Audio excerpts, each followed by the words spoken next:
Bonjour, j'espère que vous vous portez bien, prenez soin de vous-même et des autres.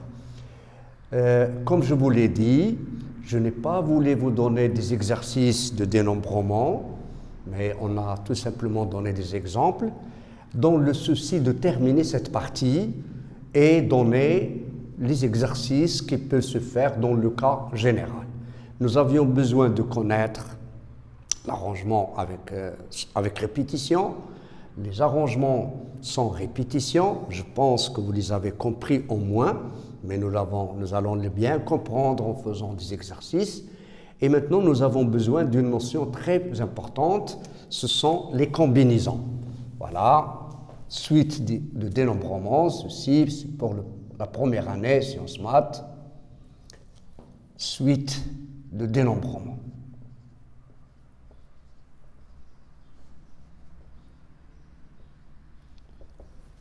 Voilà, nous allons présenter ces notions-là d'une façon très simple afin que vous sachiez faire la différence entre le calcul en utilisant n à la puissance p, en utilisant arrangement de p à n et en utilisant cp à n que nous appelons les combinaisons.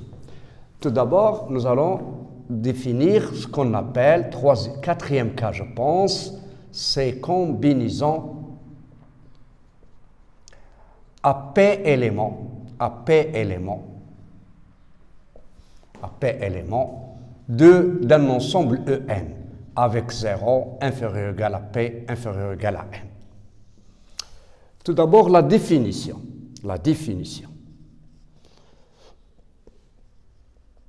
On appelle combinaison à P éléments de En, d'un ensemble ayant, lorsque j'écris En, c'est-à-dire l'ensemble E contient n éléments. Toute partie de E ayant de En ayant P éléments. Ici, je m'arrêterai un peu pour préciser cette notion. Prenez par exemple l'ensemble E, A, B, C. Ça, c'est l'ensemble E, c'est-à-dire un ensemble à 3 éléments.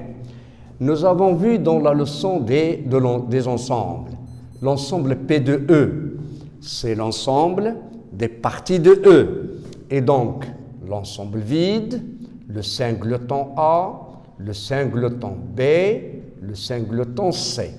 Et puis, nous avons écrit la paire AB, la paire AC, la paire BC. Et enfin, on a écrit la partie pleine, c'est-à-dire l'ensemble tout entier lui-même. Et donc, comme vous le voyez, il y a 8 parties. L'ensemble vide, c'est une combinaison à 0 élément. Ces 3 parties-là, partie A, partie B, la partie C, ou bien je dis une partie qui contient un élément, ou bien ce sont des combinaisons à un élément de E3. Et donc, comme vous le voyez, leur nombre est 3. Donc, j'écrirai C1,3 égale 3. Ces parties-là, ce sont des parties à 2 éléments. Donc, ce sont des combinaisons à 2 éléments. Leur nombre, je l'écris comme ça, C2,3, 1, 2, 3. Et ici, c'est une partie à 3 éléments, ou bien je dis que c'est une combinaison à 3 éléments, c'est-à-dire je choisis 3 éléments parmi 3, et comme vous le voyez, il n'y en a que 1. Leur nombre, c'est-à-dire le nombre de ces combinaisons, est CP à N.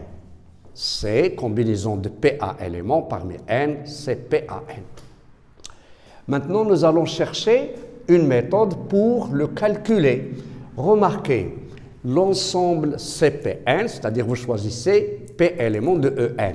Vous ne faites pas de répétition et en même temps, il suffit de choisir les éléments parce que cette partie AB et BA, ils ont le même sens. Donc, l'ordre n'a pas d'importance. Et donc les combinaisons, normalement, nous les utilisons lorsque on a tout simplement le problème de choisir P éléments parmi N. On ne les ordonne pas et on ne les répète pas. Maintenant, pour chercher ce nombre-là, nous allons voir un exemple. Un exemple. Je choisis l'ensemble E. A, B, C, D, E. C'est E5, parce que cet ensemble-là contient 5 éléments. Maintenant, écrivons les combinaisons à 3 éléments de E5. Autrement dit, c'est comme si je vous demande de combien de façons je peux choisir 3 éléments parmi E5. Par exemple, je peux choisir ABC, je peux choisir BCD, je peux choisir CDE, etc. Essayons de les écrire toutes ces combinaisons. Je peux écrire A, B, C. Je peux écrire A, B, D. Je peux écrire A, B, E. Donc maintenant, je peux écrire A, C, E. Je peux écrire A, D, E. Et donc, je pense que j'ai terminé avec le A. Maintenant, je ne peux pas revenir. Je ne peux pas écrire B à C. Parce que ici, les éléments sont les mêmes. Et l'ordre ne tient pas, n'a pas d'importance. Et donc, cette partie-là, c'est la même. Donc, je ne répète pas les éléments. Donc, pour le choix des éléments, comme vous le voyez, je vais toujours de l'avant. Je ne reviens pas. Je n'écrirai pas BA. Maintenant, pour B, on a B, C, D. Je vais de l'avant. B, C, E. B, D, E. Voilà, 1, 2, 3, 4, 5, 6, 7, 8. Et vous avez B, C, E, vous avez B, C, D, vous avez B, C, E, vous avez B, D, E, et vous avez encore C, D, E. Donc vous avez ABC, ABD, ABE, ADE, vous l'avez oublié, je l'ai oublié, vous ne l'avez pas oublié, ADE. Et comme cela, vous avez 1, 2, 3, 4, 5, 6, 7, 8, 9 et 10. Maintenant, j'écrirai C3 à 5, le nombre de façons de choisir 3 éléments parmi 5 est égal, voilà les choix possibles, je les ai énumérés, tous les choix, et donc ça nous donne 10. Mais vous ne pouvez pas le faire avec n'importe quel ensemble. Si vous avez E qui contient 100 éléments, et vous pouvez choisir, vous voulez choisir 3 éléments parmi 100, alors il y en aura beaucoup à faire. Donc nous devons chercher une propriété ou une formule mathématique qui nous permet de calculer ces P-N. Remarquez pour la partie ABC. Si j'ordonne les éléments de ABC, alors j'obtiendrai ABC, qui est un arrangement. Ça, c'est une permutation de cette partie. Celle-là est un arrangement à 3 éléments de E5. Mais je peux écrire, comme je vous l'ai dit hier, je peux faire les transpositions B à C. Je peux transposer B avec C, c'est-à-dire A, C, B. Je peux transposer C avec A, c'est-à-dire C, B, A. Et je fais la permutation circulaire, c'est-à-dire C, A, B. Et donc B, C, A. Et si vous faites une autre permutation, vous revenez à votre case de départ. Vous remarquez que avec cette partie-là, j'ai formé 1, 2, 3, 4, 5 et 6. Pourquoi 6? Parce que le nombre de façons d'ordonner 3 éléments entre eux, comme je vous l'ai dit hier, c'est le nombre de permutations. Et le nombre de permutations, c'est n factoriel, c'est-à-dire cette partie-là nous a donné 3 factoriels arrangements. Cette partie-là va nous donner 3 factoriels arrangements, et ainsi de suite. Donc, chaque combinaison Avec chaque combinaison, nous avons pu former 3 factoriels, permutations, c'est-à-dire 3 factoriels, arrangement à 3 éléments de E, c'est-à-dire choisir 3 éléments de E et les ordonner. Et donc le nombre de combinaisons, c'est 3, 5, multiplié parce que chaque combinaison nous donne 3 factoriels, multiplié par 3 factoriels, nous donne les arrangements de 3 à 5. C'est-à-dire pour obtenir tous les arrangements à 3 éléments de E, il faut faire toutes les combinaisons, voilà, et chaque combinaison, on va la multiplier par le nombre de permutations de ces éléments qui nous donne un arrangement à 3 éléments. Et donc j'obtiendrai C3 à 5 égale arrangement de 3 à 5 sur 3 factoriels. Comme nous l'avons vu hier, arrangement de 3 à 5, c'est 5 factoriels, sur 5 moins 3, c'est 2 factoriels, fois 3 factoriels. Et donc ça nous donne 5 fois 4 sur 2, parce que 5 fois 4, le reste c'est 3 factoriels, sur 2 fois 3 factoriels. Je simplifie, ce qui nous donne 5 fois 4, c'est 20, 20 divisé par 2, c'est 10, comme nous l'avons trouvé ici.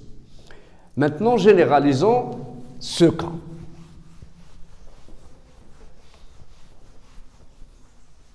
Généralisons maintenant. Soit cardinal de En, de E est égal à N, et P compris entre 0 et N. On aura le nombre de combinaisons, c'est P min N. Le nombre de parties à P éléments de E, nous l'avons noté, c'est P min N. Chaque combinaison nous donne P factoriel, c'est-à-dire vous avez déjà choisi P éléments, donc voilà le choix. Et pour écrire un arrangement avec ces éléments-là, il suffit de les ordonner entre eux, ce qui nous donne P factoriel, arrangement. Donc le nombre d'arrangements possibles, c'est arrangement de P à N, c'est Cp min N fois P factoriel. Pour les élèves, lorsque nous étions en classe, je leur dis comme ça. Ça, c'est le choix. Ça, c'est l'ordre. Donc, vous choisissez P éléments, vous les ordonnez entre eux, c'est-à-dire vous les permutez pour obtenir le P factoriel, ordre possible. Or, chaque ordre, chaque permutation de ces éléments-là nous donne un arrangement. Et nous déduisons donc Cp min N, c'est arrangement de P à N sur P factoriel.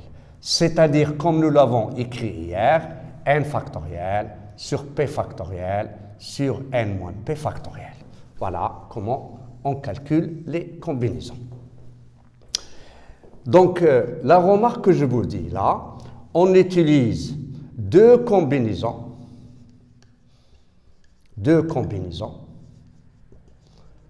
ne se distinguent. Et je répète ici, deux arrangements, on dit que se distinguent soit par la distinction de leurs éléments, soit par l'ordre de ces éléments. Comme je vous l'ai dit hier, la suite ABC, ce n'est pas la suite BAC. Donc il y a l'ordre, même s'il y a les mêmes éléments, alors l'ordre est différent, et donc je dis que ces deux arrangements sont différents. Maintenant, pour deux combinaisons ne se distinguent que par le choix de leurs éléments. Et donc, dans les exercices, nous utilisons ces combinaisons-là, s'utilise cette notion de combinaison lorsque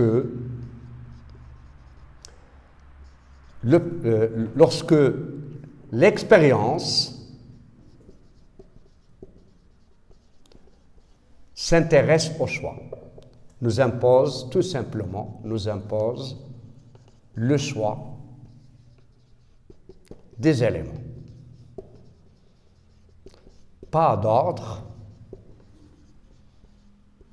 et pas de répétition.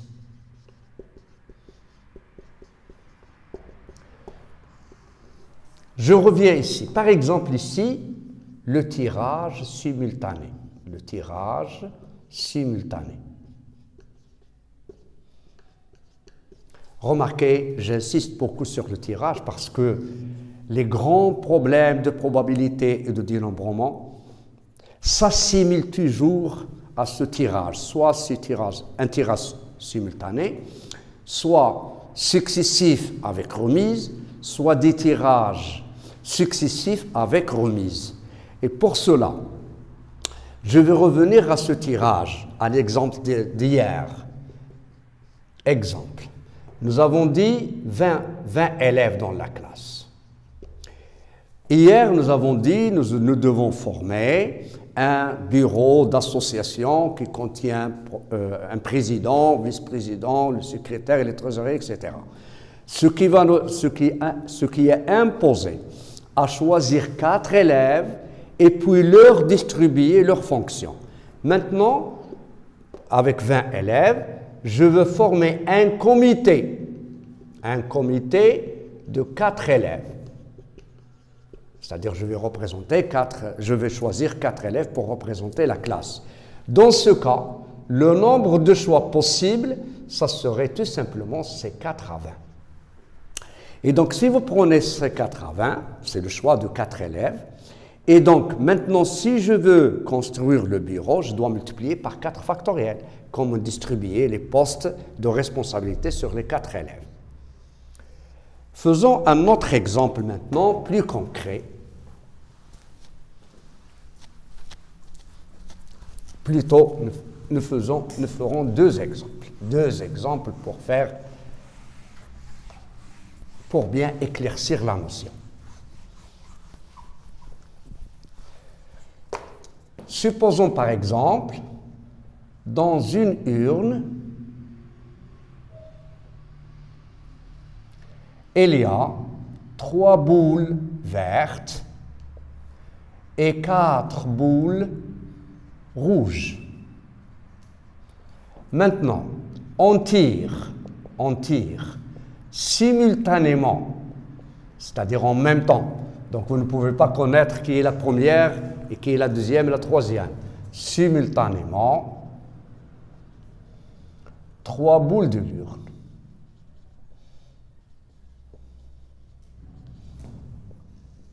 Première question. Le nombre de résultats possibles.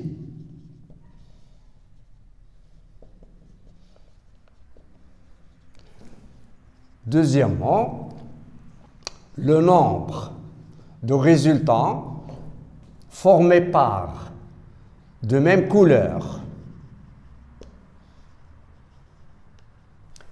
Troisièmement, le nombre de résultats contenant une boule verte.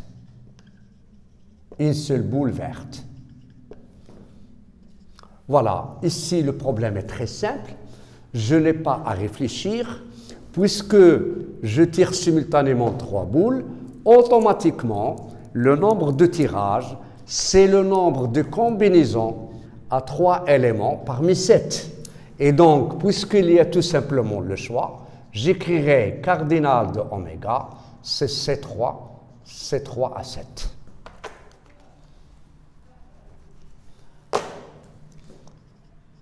Et je vais le calculer, 7 factoriel sur 3 factoriel sur 4 factoriel. C'est-à-dire 7 fois 6 fois 5 fois 4 factoriel divisé par 3 factoriel fois 4 factoriel. Et donc, le 3 factoriel, 3 fois 2, 1, c'est 6. Et donc, il y a 35 résultats possibles. Maintenant, je veux chercher, ça, je vais l'ensemble de résultats, je l'appelle A, celui-là, je l'appelle B. Je veux chercher les résultats qui sont formés de même couleur, c'est-à-dire une combinaison où il y a des boules qui ont les mêmes couleurs, c'est-à-dire le cardinal de A, ça revient à tirer soit 3 boules vertes ou 3 boules rouges. Et donc 3 boules vertes, j'écrirai 3 à 3, ou c'est-à-dire la réunion, C plus C 3 à 4. C3 à 3, c'est 1, donc vous avez 3 boules, et vous les enlevez les 3, donc il n'y a qu'un seul choix. C3 à 4, c'est-à-dire choisir 3 éléments parmi 4. Donc ce sont des combinaisons à 3 éléments parmi un ensemble ayant 4 éléments. Et donc ça va donner 4 factoriels sur 3 factoriels fois 1 factoriel. C'est-à-dire ça va donner 1 plus 4, c'est 5. Et donc parmi les 35 résultats, il y en a 5 qui sont formés par les résultats qui sont formés par des boules de même couleur. Troisième question. Maintenant, je dois chercher le nombre de résultats qui ne contiennent qu'une seule boule verte. Une seule boule verte. Et donc, cardinal de B, j'ai 3 boules vertes. Et donc, j'en choisis 1. 1 à 3. Mais il me reste, je dois compléter. Et le nombre de choix d'une boule verte, c'est 1 moins 3. Il me reste à compléter par 2 rouges. Et donc, le nombre de choix de 2 rouges, c'est C2 moins 4. Et donc, c'est la multiplication. C'est le principe fondamental. Le nombre de choix d'une boule verte fois le nombre de choix de 2 boules vertes. Si vous faites la somme, vous obtiendrez ici 3, c'est-à-dire le nombre de boules tirées, c'est 3. Et donc, ça va donner 3 fois 4 factoriels sur 2 factoriels fois 2 factoriels. C'est-à-dire 3 fois 4 fois 3 sur 2 sur 2. Et donc, vous aurez 3 fois 6, c'est-à-dire 18 résultats. Et donc, parmi les 35 résultats, il y en a 18 résultats qui ne contiennent qu'une seule boule verte. Maintenant, faisons un peu un exercice de synthèse. Vous avez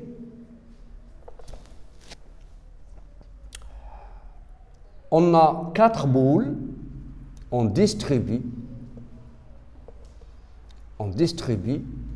4 boules numérotées de 1 à 4 sur 6 personnes qui sont A, B, C, D, E et F. Maintenant, de telle sorte, chaque personne peut recevoir 0, 1, etc. jusqu'à 4 boules.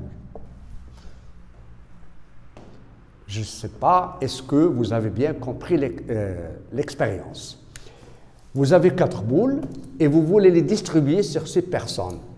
Maintenant, on vous dit que chaque personne peut recevoir 0 boule, ou 1 boule, ou 2 boules, ou 3 boules, ou toutes les 4. Ici, cette condition-là, ça veut dire qu'il y en a une répétition. Par exemple, la boule 1, on la donne à A. La boule 2, on peut la donner à A. La boule 3, on peut la donner à A. Donc ici, il y a le choix, il y a l'ordre et il y a la répétition.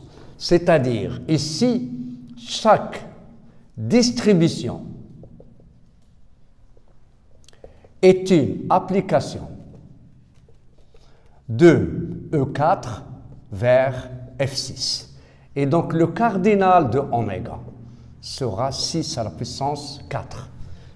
6 à la puissance 4, c'est-à-dire 216 fois 6, et ça donne 1296. Donc, il y a 2496 distributions possibles. Là, c'est la première question. Deuxième question. Quel est le nombre de distributions pour que, de telle sorte que A ait une seule boule. Donc, vous devez distribuer les 4 boules sur 6 personnes, mais nous voulons que les distributions dans lesquelles A, la personne A, reçoit une boule. Donc, je note cet ensemble-là, A1. Alors, cardinal de A1. La personne A doit recevoir une boule, mais on ne sait pas laquelle. Et donc, il faut choisir une boule parmi 4 pour l'attribuer à A. Et donc, le choix, voilà, on a besoin de choix, choisir une boule parmi 4 et la donner à A. La personne est connue, c'est A, donc on n'a pas à choisir la personne. Il reste maintenant à distribuer les 3 boules restantes. Les 3 boules restantes vont être distribuées sur les 5 personnes qui restent, c'est-à-dire 1, 2, 3, 4, 5. Et donc c'est comme si vous définissez une application entre les 3 boules restantes vers un ensemble. Maintenant A a reçu une boule. Et donc les 3 vont être distribués sur les 5, ce qui va donner 5 à la puissance 3. Et donc ça va donner 4 fois 125. Alors c'est 400, c'est 500 possibilités. Supposons maintenant, on lance un dé. On lance un dé dont les numéros sont numérotés de 1 à 6. 3 fois de suite. Première question. Le nombre de résultats possibles.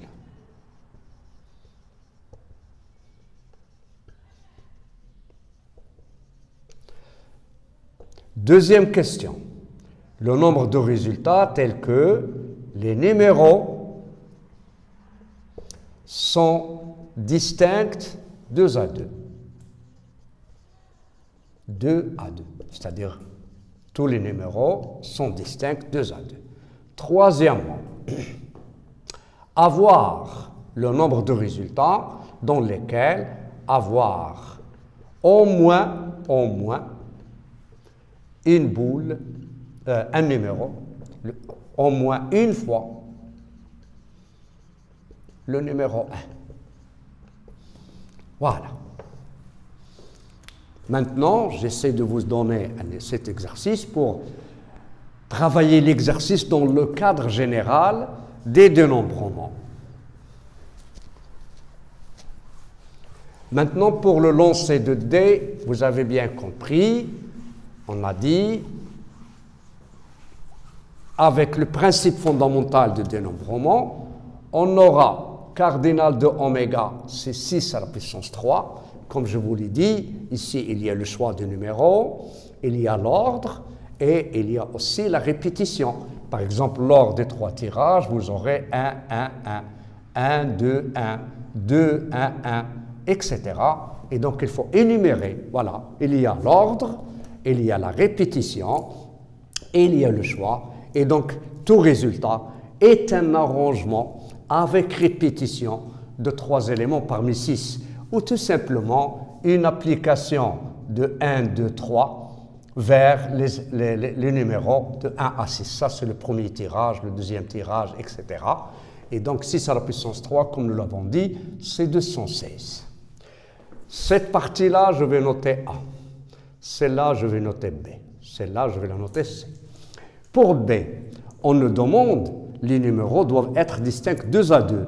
Et donc maintenant, on a fait une restriction, c'est-à-dire on ne doit pas répéter cela, ces éléments ne sont pas comptés parce que les numéros ne sont pas distincts 2 à 2.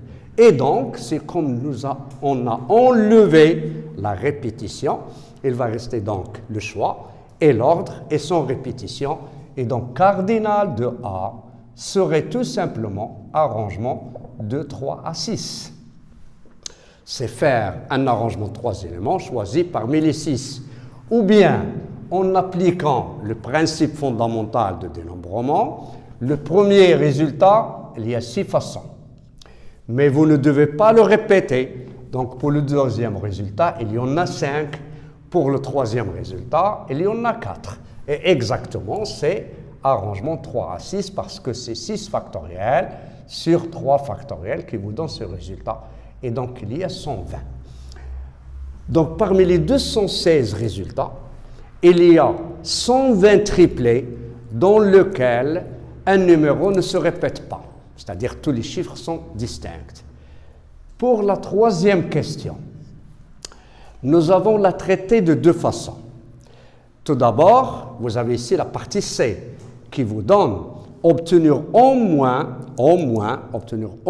une fois le numéro 1. Qu'est-ce que ça veut dire au moins une fois le numéro 1?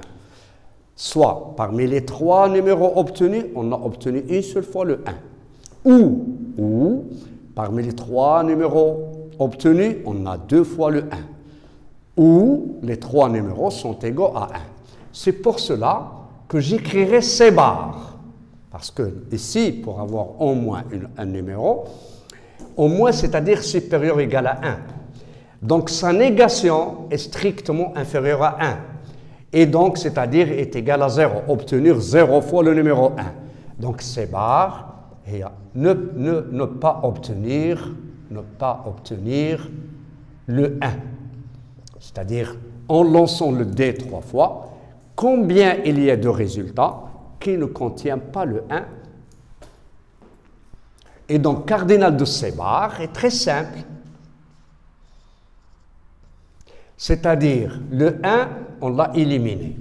Donc, les 3 G sont choisis parmi les 2 et 6. Et donc, il va vous rester pour le premier G, le premier lancé, 5 possibilités. Pour le deuxième, 5 possibilités. Pour le troisième, c'est-à-dire cardinal de C, le C bar, c'est 5 à la puissance 3, c'est 125. Et nous avons dit que cardinal de C, c'est cardinal de oméga moins cardinal de C bar. Remarquez là, voici le nombre oméga, l'ensemble de tous les résultats. Ici, vous avez C, ici, vous avez C bar. Vous connaissez le nombre des résultats de C bar, et donc vous pouvez déduire ceux de C, c'est-à-dire 216 moins 125, c'est-à-dire 91 résultats.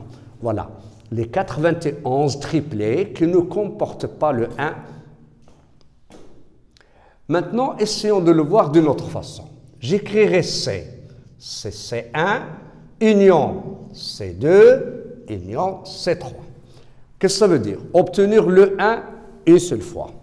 Obtenir le 1 2 fois. Obtenir le 1 3 fois. Et donc, cardinal de C, ça serait cardinal de C1 plus cardinal de C2 plus cardinal de C3.